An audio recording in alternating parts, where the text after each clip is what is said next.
Orasi ilmiah yang akan disampaikan oleh Dr. Kiai Haji Abdul Ghafur Maimun LCMA, Ketua Sekolah Tinggi Al-Anwar Sarang Rembang dan pengasuh Pondok Pesantren Al-Anwar 3. Kepada beliau disilahkan. Assalamualaikum warahmatullahi wabarakatuh. Bismillahirrahmanirrahim.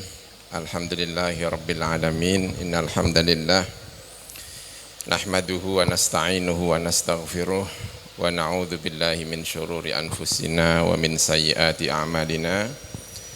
May yahdihillahu fala mudhillalah wa man yudlilhu fala hadiyalah. Asyhadu an la ilaha illallah wahdahu la syarikalah wa asyhadu anna sayyidana Muhammadan abduhu wa rasuluh. Allahumma salli wa sallim wa barik ala sayyidina Muhammad wa ala alihi wa sahbihi wa ala man tabi'ahum bi ihsanin ila yaumiddin. Rabbi syrah li sadri wa yassir li amri wahlul 'uqdatam min lisani yafqahu qawli, amin. Amma ba'du. Yang terhormat keluarga besar pendidikan Al-Hikmah yang saya hormati, pengasuh sekaligus ketua yayasan Romo Kiai Haji Muhammad Husnan Dimyati. Luar biasa ini pendidikan, mulai dari dasar, mulai bahkan prasekolah hingga perguruan tinggi. Dan sebentar lagi mungkin ya, seperti tadi sudah diberi lampu hijau oleh Pak Kiai Masdar untuk mendirikan pasca sarjana ini. Ya, luar biasa ini ya. Yang terhormat Profesor Kiai Master Hilmi yang saya hormati, Koordinator Kopertais 4 wilayah Jawa Timur Surabaya, juga sekaligus sebagai Rektor UIN Sunan Ampel yang saya hormati. Yang terhormat para pimpinan di Institut Agama Islam Al-Hikmah, Ibu Rektor yang saya hormati, Ibu Hajah Nuratun Mumtahanah, Ibu Dr. Nuratun Mumtahanah yang saya hormati, para pimpinan yang saya hormati. Ada di sini yang saya catat ini, enggak tahu ini, semoga benar. Ibu Laili Hidayati, ada Bapak Joko Hadi Purnomo, juga Gus Arif Samsur Rijal yang saya hormati.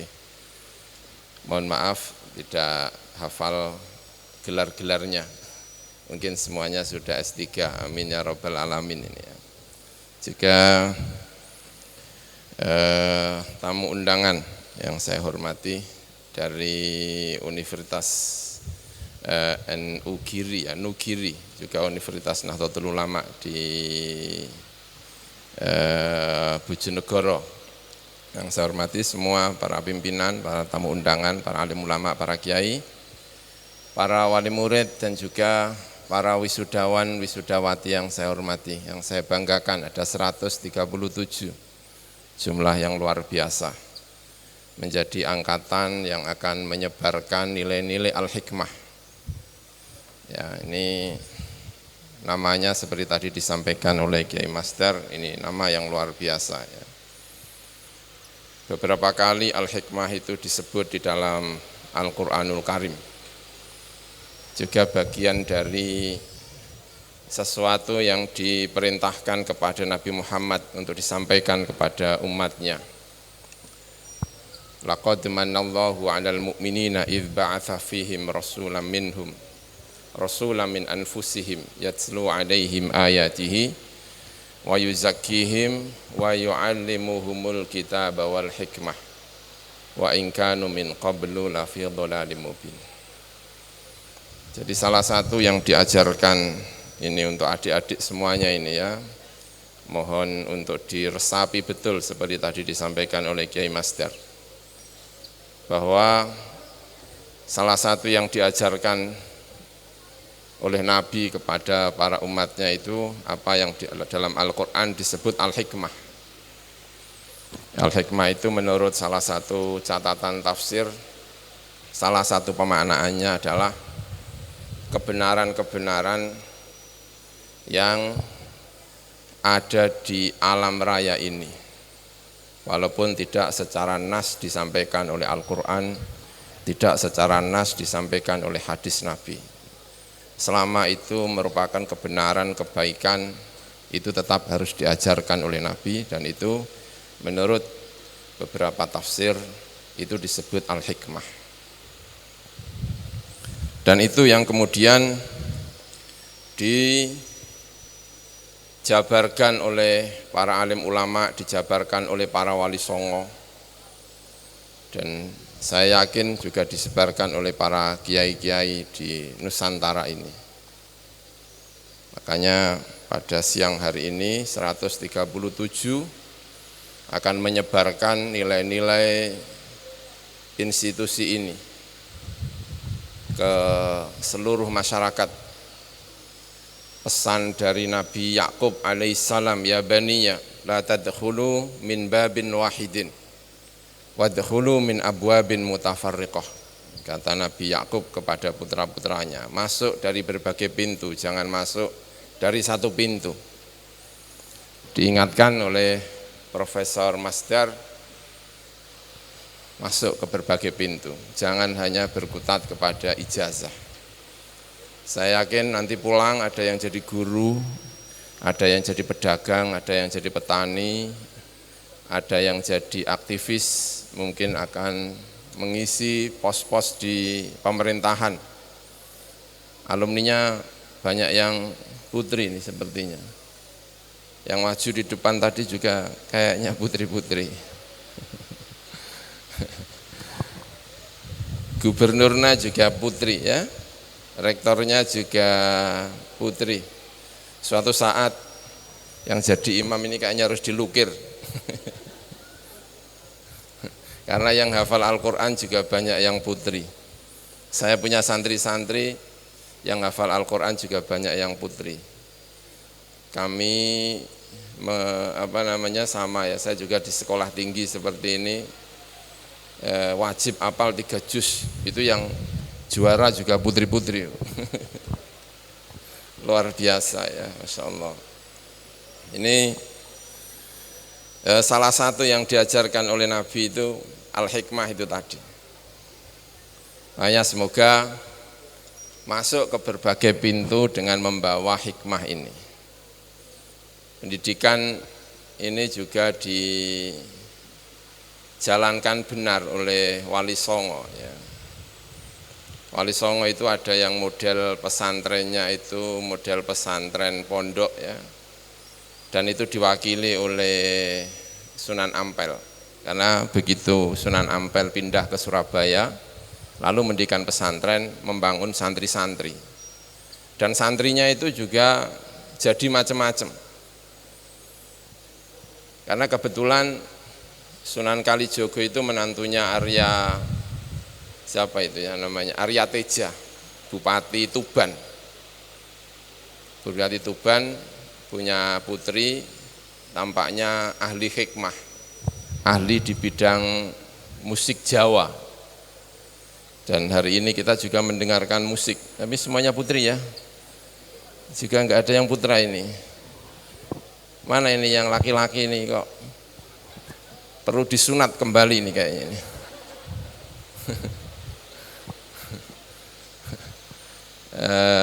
Paduan suaranya semuanya putri. Hanya satu yang membawa apa ini namanya ini ya, piano ini ya, itu putra. Itu nanti direbut bisa repot itu. Nah santri Sunan Kalijogo, Sunan Ampel itu juga macam-macam.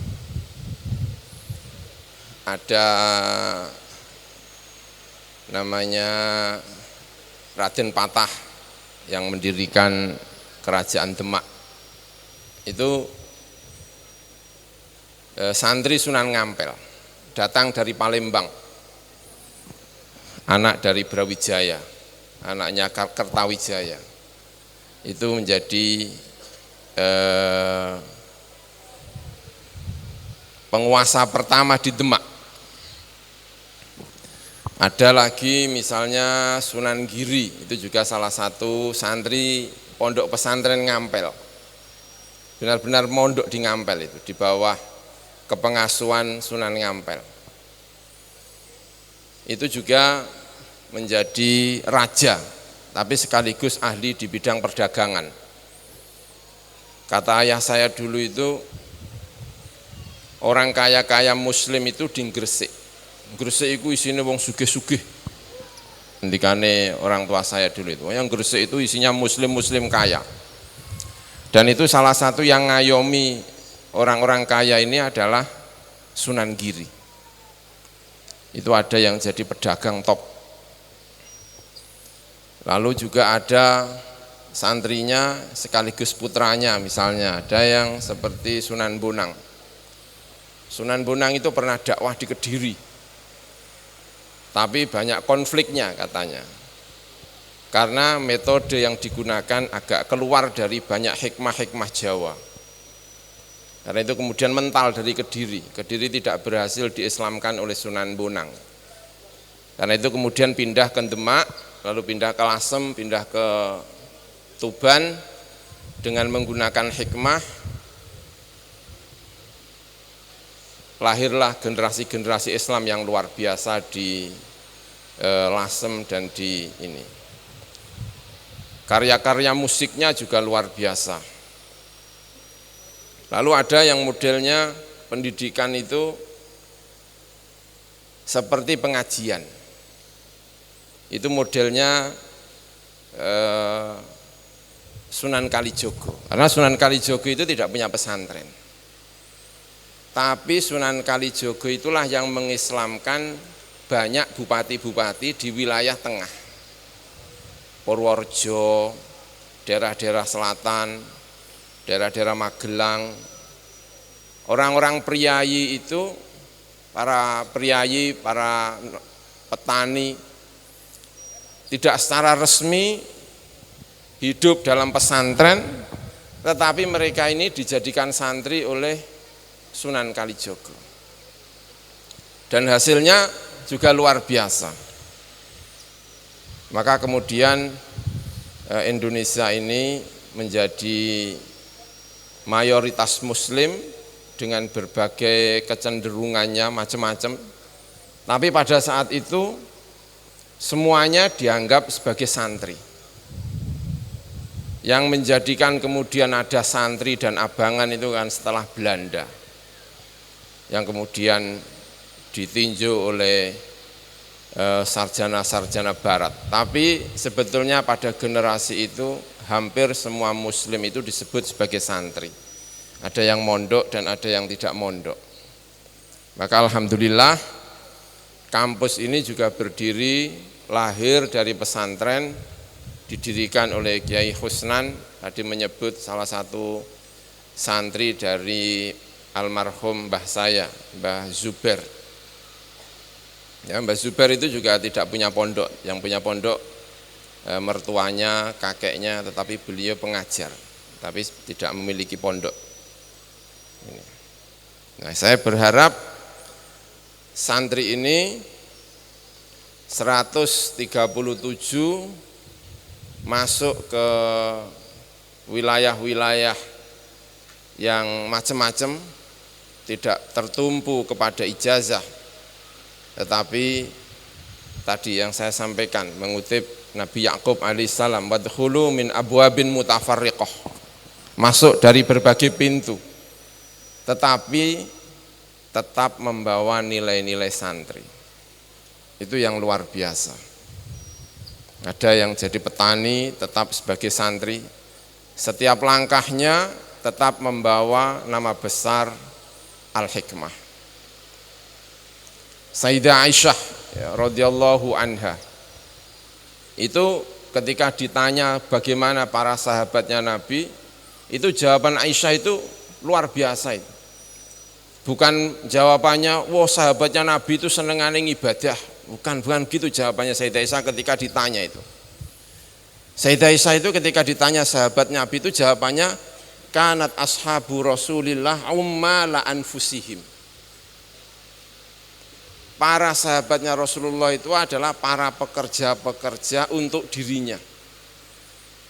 Ada yang dagang, ada yang menjadi petani, ada yang menjadi tentara, ada yang di sektor pengusaha. Itu jawabannya Sayyidah Aisyah. Dan atas jawaban Sayyidah Aisyah ini Imam Ahmad itu ditanya begini. Imam Ahmad, kalau kamu melihat orang muslim itu pekerjaannya cuma di masjid, itu kamu suka apa enggak? Itu jawabannya Imam Ahmad, itu jahil katanya. Imam Ahmad itu bilang gitu. Haula jahalah atau apa, itu jahil.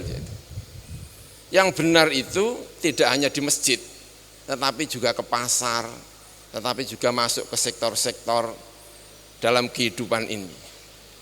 Itu jawaban Imam Ahmad ketika ditanya. Yang tadi saya sampaikan, semoga mahasiswa-mahasiswi ini menjadi ummala anfusihim, tapi tetap membawa jiwa santri. Dan yang membesarkan santri-santrinya Kanjeng Nabi itu ya karena mereka ini.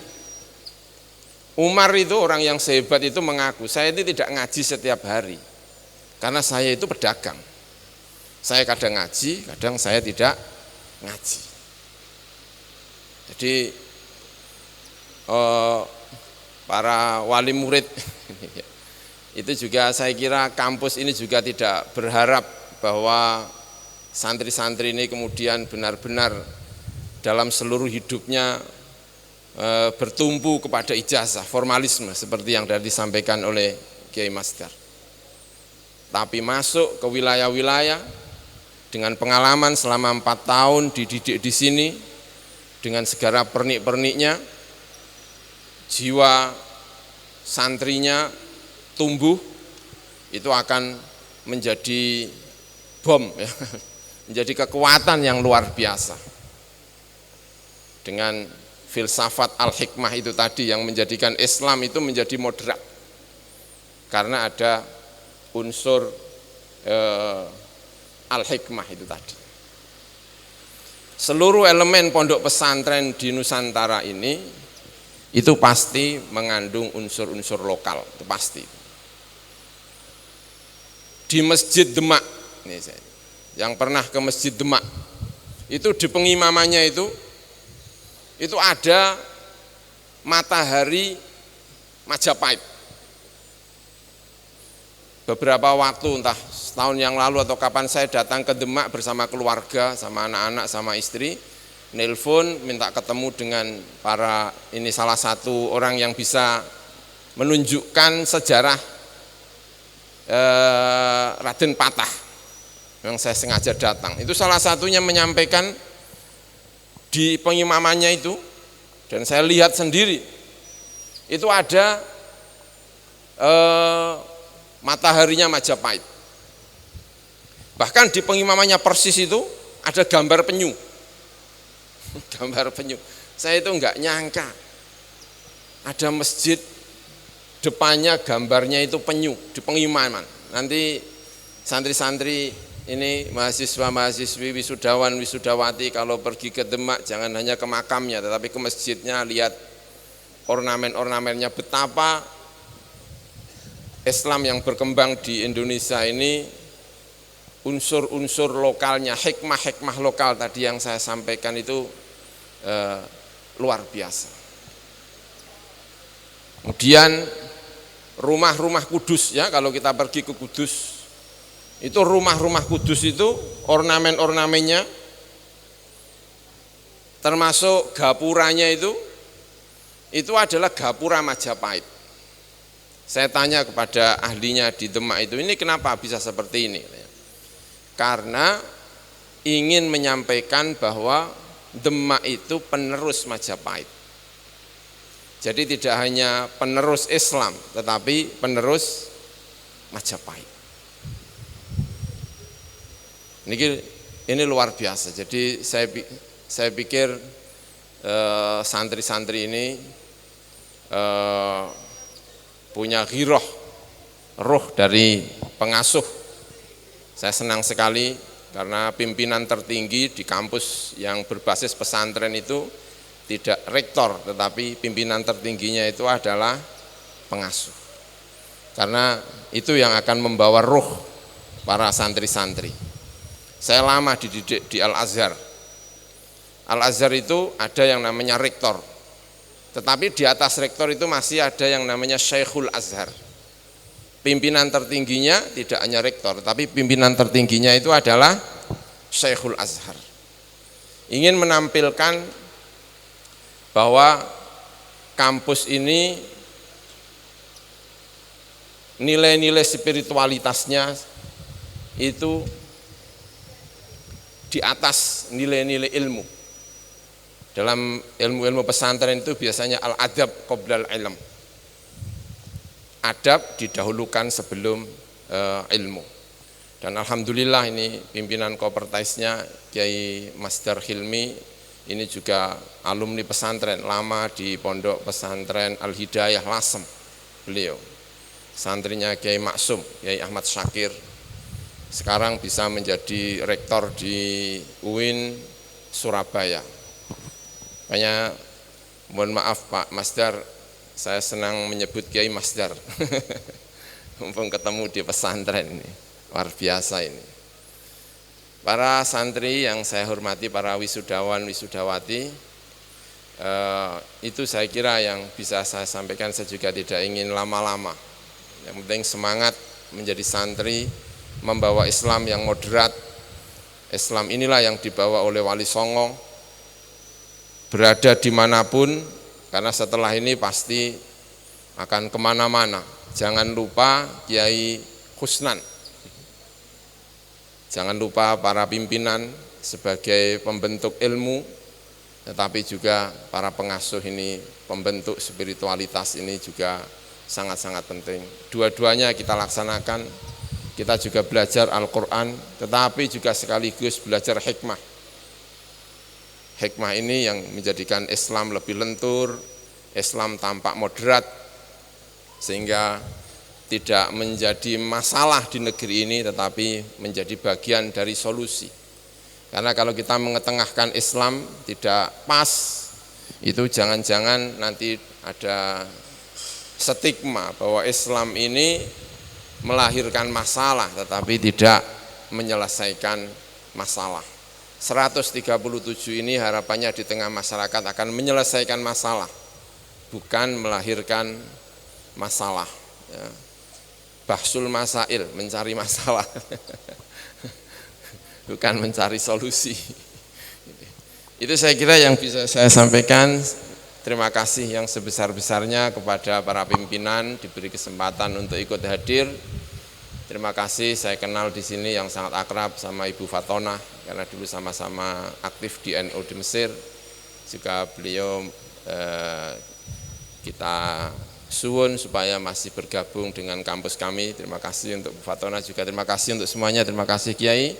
Selamat untuk Institut Agama Islam Al-Hikmah dengan Ibu Rektornya, dengan pengasuhnya. Selamat untuk para mahasiswa-mahasiswi. Demikian yang bisa saya sampaikan. Mohon maaf atas segala kekurangan. Wallahul muwaffiq ila aqwamit thoriq. Wassalamualaikum warahmatullahi wabarakatuh. Rombongan Senat dipersilahkan untuk meninggalkan meja rapat.